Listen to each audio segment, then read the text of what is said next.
بسم الله الرحمن الرحيم. الحمد لله والصلاة والسلام على رسول الله صلى الله تعالى عليه وسلم. يما تشن وشيك وأن خزمة الراهب أصفهاني ومفرداتك يا باسكر إين سر وشيء أبقى أخوي قول القرآن أفرمي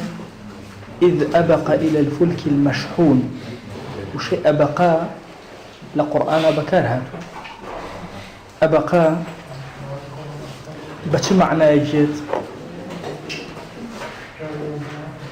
کەشتێکی پار باشە پاستا بینی و جاران پاس کە ئەها و پاسە مەسڵحەکان هەموو عالەم بەلە مەریە پڕە بوو باشە هەمووی ڕایە کرد ڕێک ئەبقا بەو معنایە ئەوتر کاتێک کە ئەفەرمێ ئیذ ئەبق إلى الفلك المشحون هات پڕ باشە يعني هاتنيكي چون سريع باشا زور سريع هات الله كابو شيء أبقى بمعنى شيء بمعنى هربده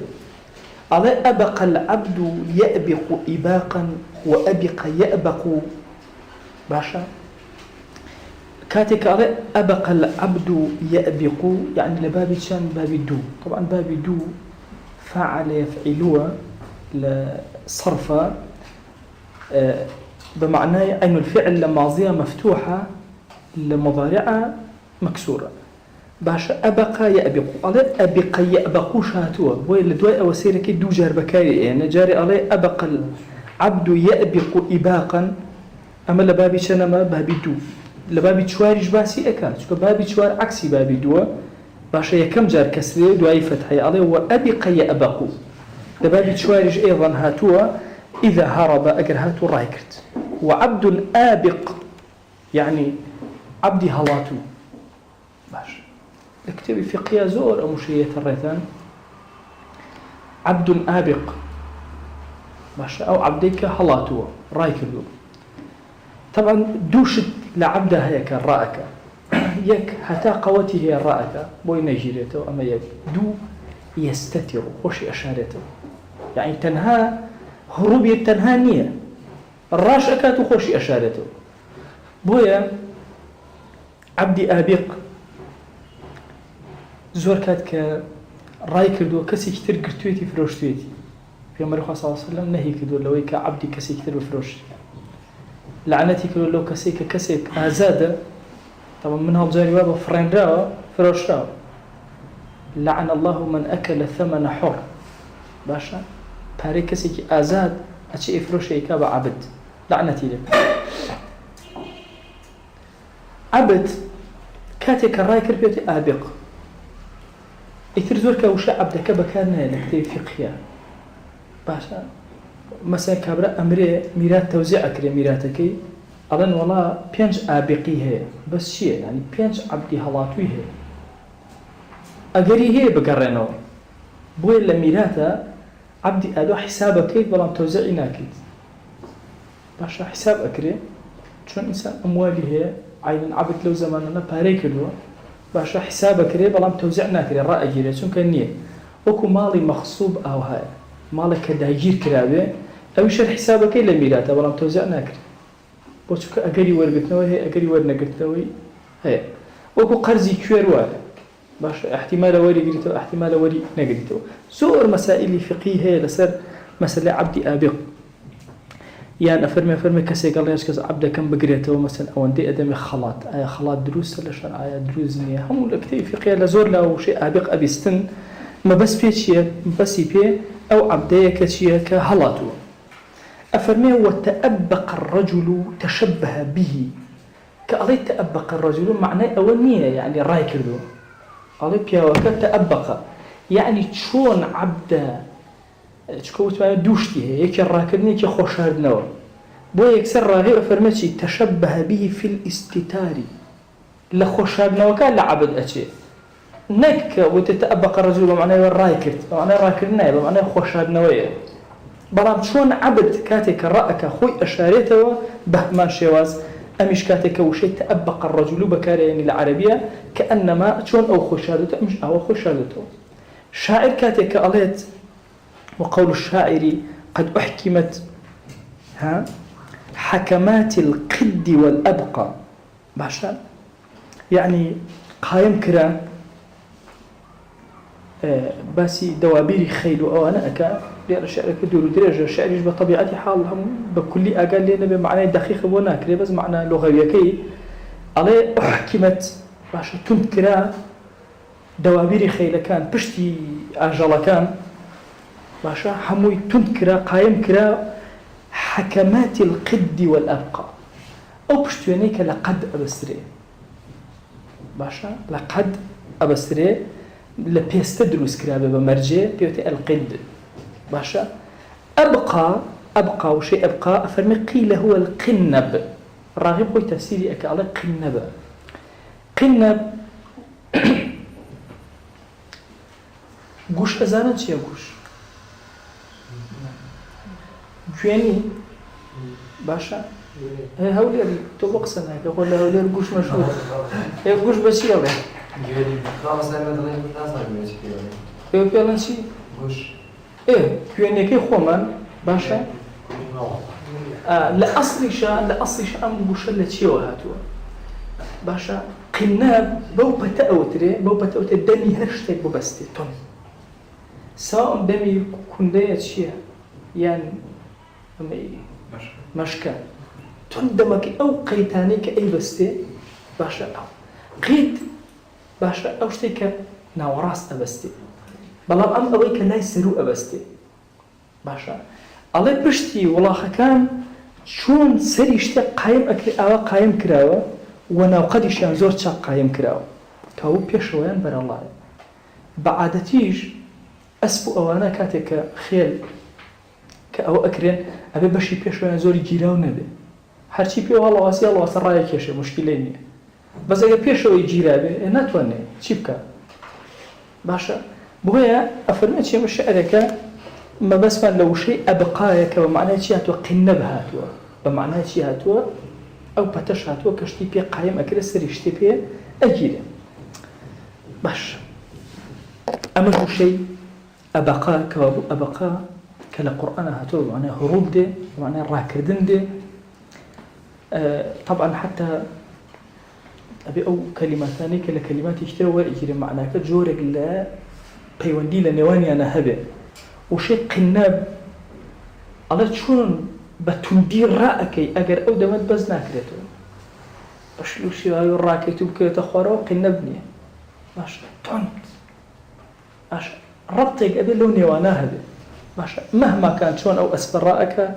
أو أجر وابتون بس رابك نكرته قد باش لكردي هذا خوايا شاعرك الله شي خوايا قدمو لتشاوم درنك يقرمو لتشاوم درك قدمو لتشاوم درنك يعني شي خوايا قدمو لتشاوم درنك يعني نخوشي مو لتشاوم درنك قرمو لتشاوم درك اقرمو درك لتشاوم توشي ونخوشيام اكي قدمو لتشاوم درنك قدوام لنك مو نبينا يعني هذه تشاوم هربنا قدمو كبالاي وكو شيء وكو موايا لتشاوم درنك باش دو معناه هي او جناس باش قد بشتوينكي شرم بقوات بيوتي قد ابقاش بشي اوتي هو سريشتك فيه بس عبدي ابقي جزاني من كبمعنى شي ده بمعنى هلاتويت دوشتي تيال اخويا كوكلتو يكت حتى توانيتي رايكو دوش خوشاتو باش يسمى ناضي ابقي شيها جاري وين راحك لا جريته باكتي نسار وشيء إبل لقرآن هاتوا بضي قال الله تعالى ومن الإبل اثنين باشا بسورة أنعام إبل يقع على البعران الكثيرة ولا واحد له من لفظه باشا بشي أوتري بمشتري زور أوتري يك دانينية باشا إبل بيك دانا ناوتري بزور أوتري باشا لا واحد له من لفظه للفظ خوي يك دانينية زورك اسمي جنس كان أم حالتين هي بلان بتاء دركون اسم مثلا عليه شجر كعليه شجرة كابو له واحد من لفظه بتاء أتواني أهو بكي يقدر ينجاكيتو نحل نحلة نخل نخلة نمل نملة مثلا بلان إبل ناتواني بليتي بلي إبلة باشا أما ناكره كابو لا واحد له من لفظه باشا هميشه بوشي بو مجموع بكاريا أجر ها بكار هاد بو يقدانا وإلا جورك لا زيادة الروي كراوة بيشتر باسي شيتي وشتر ما كر باشا كخوي يقول القرآن فرمي أفلا ينظرون إلى الإبل كيف خلقت شون خلق كراوة طبعا وشتر يكيك للسرسام ترين أنجلك لروي طبيعته هالسو كوته يكيك لو أجلات شيء إشي بي أكي بيبك تفوت جواني زور بينا راحت هستي بو أو دوانا زور زحمت أو حالتي بو دروس بو أبقى باشا أبدا باشا رأك باشا توشي أو حالتي وحوشيته أو أنا أبي رقي لخوانكي هالكوت هتاني كو جوازنا نناخو طبعا ما نقري بچن روج نناخو تلا فرمي اشتكى فرمي رقايا كبو واشتري قرتي كزني ولا اللي برو توحش بيغمبر صلى الله عليه وسلم دعاء بسراخن قسيكي كر ايش قسيكي كر ولا بيغمبر هوس فرمي اما كاري زورم بي اكن باش ما فكانيش منادم باش بيدم كاري زورم بي اكن ما فكانيش منادم باش وهكذا لما سلي واشتر طبعا ما نقرتني حقدي رقي بغزي أما أنا زور سير في الله يحاس حصل فيلم قال شيء كوشتي واشتري خوال دزنج بقريته ابن تيمية كتابي القواعد الفقهية النورانية الفقهية فرمي لو فرمي اشتباش كوشتي واشتر لك واشتر ما فرقي شيء الله تينا ايشتم تسير كم هر کسی گوشتی وشتر خوا زهت و رأبه شو قيمتي بغزته على أو كسانة كجوشتي مرة خون زور طبيعتي أن لم تروه واشترى على سيرم كربي أمر واصل حكمتك أمايا ويا أمر أكاد الزوج بقريته باشا أو توري من توزه هواج بيته باشا أجا ورا حق دوك وحق ديهم ما نبقرينا نخوي باشا الريل خلق بقري باشا بويا حياتي كي زور سيرة جاني واشتر لسان كتابك هدي قد بان سير كان جاء به بوخوا يقول بو عظمتك أفلا ينظرون إلى الإبل كيف خلقت شوازي دروزبوني هالكوتني لأخوانا سيكي كان ناصرة بدايتكي باسي كي زور جواني واشتريتها اللي بيخوان نوا باسي وكاد دليل لسر خوان جل جلاله وجودي خوان دليل لسري يشب لنمونا كان كي اهنتو واشتر باش يعني أم واشترينا دايكا بسميبان باشا ملي دريش هرچی شتێک ئەچاوی ئەنووقی باشە ئەو ئێستا مەسای لە دوای ئەم پێستە خودی چاو ئەو خودی چاو نییە یەک تەبەقەی شوشەیی جوانی هەیە دوای ئەوە اینجا چاوەکەیت بۆ لە سەحرایە باشە سەحرایە زۆر بەلی بەرزە چونکە سەحرایە هەموو تا هیچ نابینی خۆر لە خۆڵەوە دەردێ و لە خۆڵەوە نیشە هیچ نابینی ئەوەنە بارستەی بەرزایی نابینی ئەم پێڵەوەی چاوی بۆچی باشە تەنها وەکو فلچەی سیارەوە خۆڵا ئەگەنا چاوەکە نییە یانە ئەو خۆڵی سەحرا کوێریەکە باش ئاوی زۆرتر هەڵەگرێ اینجا بۆ قاچی درێژە لە گەرمای سەحراوە سکی دوور بێ بۆی زیاتر ئاو بەرگێ بگرێت ئەڵێ کە ئەنەما پێش ئەوەی ئەم شتە لەدایک بێت دەستێکی معنەوی هاتووە هەموو عەیشی ئەمی ئاگا لێ بوو اینجا دروستی کردو أما الجولتين دليل لسه وجودي خو بس سيري واشتري وهكذا كل جيان واشتري والتفصيل بابتش ما يصير درس أفلا ينظرون إلى الإبل كيف خلقت باشا أتوانين بلان واشتري ما بس أتوانين وكو أو تفسيريك كرا وقيل أريد بها السحاب أفلا ينظرون إلى السحاب إبل اللي ربع معناه شيء معناه السحاب وتمان إبل بو يقدان بكارنا مجموعة جا سرا كان بيكا ما كورس مرة خوما تابيني وديتو أوسر كان بيكا باشا أوجا باشا حبيبي لشون أرو حموي بدوايك والله أولنا جمعة أو كوما أرو باشە کە بەرەڵایان کەی کەس خاوەنیان نەبێ کۆمەوە سەرەکەن بەیەکە ئەڕۆن بە قەرەباڵخی کە ئەنەما سبحان الله پەڵە هەورەکەن چۆن ئاوایەن بالضبط وەکو چی ئاوە لە سەحرایەکە سەیری وشترکەی بالضبط ئاوایەتە پێشچاو وهي أفرمي أريد بها السحاب فإن يكن ذلك صحيحا فعلى تشبيه السحاب بالإبل وأحواله بأحوالها أفرمي أجر أم تفسير دروز بيت أو كأنما باشا تشبيه كرا ولا بيني شيء لبيني بالله هوركان لقل شيء لقل وشترا حالا كان يان بيكتر هم بيكتر أشن باش أفرمي وأبل الوحشي يأبل أبولا وأبل أبلا اجتزأ عن الماء تشبها بالإبل في صبرها عن الماء أفرمي أجل أجلي كيوي باشا أويكر خوي لأو قرتوا باشا بي أوتري أبل الوحشي باشا يعني أويكر دوا خوي قرتوا لأو تشبها بالإبل في صبرها عن الماء باشا كأنما وكو تيوايا وكو چۆن وشتر خۆی ئەگرێتەوە لە ئاو بە هەمان شێواز باشەوە سەبری هەیە لەسەر ئاو ئەم شتەش ئەم ئاژەڵەش ئاوە خۆی گرتوتەوە لە ئاو وكذلك تأبل الرجل عن امرأته إذا ترك مقاربتها باش ئەگەر کەسێک خۆی گرتەوە لە خێزانی خۆی نەچوو بەلایە پێ ئەو تأبل الرجل عن امرأته کە نزیکی خێزانی خۆی ناکرێت وأبل الرجل كثرت إبله باش ئەگەر وشتری زۆر بوون ئەڵێن ئەبەلە باشە فلان کەس وشتەکانی زۆر بوون وفلان لا يأتبل أي لا يثبت على الإبل إذا ركبها فلان کەس نازانە سواری چی بێ وشتر بێ لا يأتبل باشە سواری وشتری پێ ناکرێ ئەکەوێتە خوارەوە ئەگەر هاتوو سواری ورجل آبل وأبل باشە ئەڵێ فلان کەس ئابلە جوان وشترەکانی بەخێوەکە باش ئەبلە باشە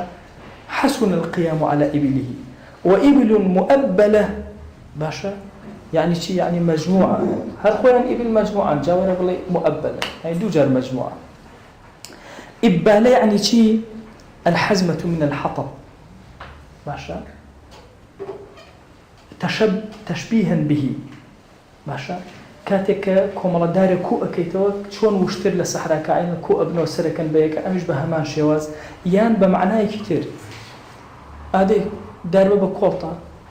باشا بالضبط وكوشتر باشا تشبيها به أم كلمة العربية بكارية إبالة بمعنى كوملا دارجين كما بشتي كسيك ويا جريد رابن بيك خوي يقول القرآن فرمي وأرسل عليهم طيرا أبابيل باشا أي متفرقة كقطعات الإبل باشا ديان سيدي آوى صحراك ديان مجموعة بيكوا وشتر ببينا بالضبط طيرا أبابيل كهاتن برو آسمان شون طلع هوركان أبيني باشا طلع هم يان أهاتن كابو أبابيل نابي الطيرة كانية صفته وأرسل عليهم طيرا نازل كامل أبابيل باشا شون هاتن مجموعة متراكمة أبابيل غير منصرفة بويا تنويني ورنقرتوا علي أبابيلا طيرا أبابيلا متفرقة كقطعات إبل والواحد إبيل باش أبابيل واحدة كيتشي إبيلة باشا إبيل يعني جماعة في تفرقة باشا مجموعة يا أبول باشا مجموعة باش بول هو بيانوتي بيك مجموعة أو تري إبيل بهموش أو تري أبابيل كمجموعة مجموعة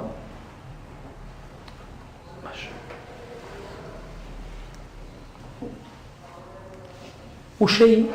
إبليش مانطا كوابو وشيء إبل بمعنى وشتر للتفسير بمعنى السحاب بلام الهموية الرساوي شكراوة أو تجمع أو كمالات كراوة أبابيل هل هو القرآن هاتوا هموي أو معنى إلي جراوة ورجراوة يان معنى شيء معنى خوغرتنوا باشا إثر سواء وحشيك به مروفيك به كخوي أقرته لشتك أكره وشيء إبل بكار بيت وصلى الله على سيدنا محمد وعلى آله وصحبه وسلم خوي قول لقناه مني شوي وجبه وبركات بسرنا نبار الفير القرآن إن شاء الله